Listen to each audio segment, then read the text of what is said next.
Now to educational options for men and women serving time in prison. The New York Theological Seminary brought the first master's program to prisoners at Sing Sing Correctional Facility 40 years ago. CBS 2's Jesse Mitchell shows us how the seminary is now marking the milestone with an expansion and another first. The New York Theological Seminary and its supporters celebrate the continued success of its master's program for men at Sing Sing Correctional Facility. The first of its kind. In 40 years, the seminary has awarded more than 500 master's degrees in professional studies. For the first time in its 122-year history, a woman now serves as NYTS president. Amen. Dr. Lakeisha Walrond also serves as First Lady of First Corinthian Baptist Church in Harlem, where she sat down with me. My question was, well, why aren't we doing this for the women?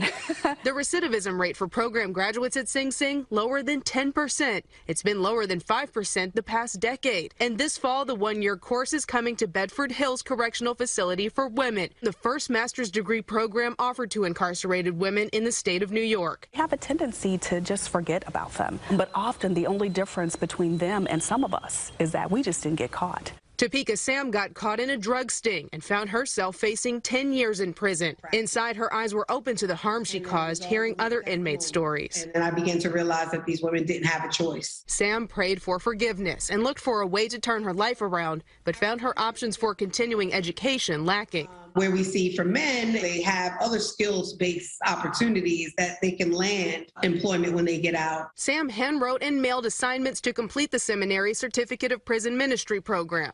Once freed, she founded the Ladies of Hope Ministries, and the seminary just awarded her an honorary doctorate for her work to uplift other women who remain incarcerated. We want to give women this same opportunity to reimagine who they can be beyond the trauma, beyond the pain. They are empowered to pursue unlimited possibilities. The courses come at a cost, but NYTS has done it for decades now, walking by faith and philanthropy. It's because of folks who were able to say, you know what, I want to be a part of someone being able to live the life that God has called them to live. Women at Bedford Hills will find their calling this fall. In Harlem, Jesse Mitchell, CBS 2 News.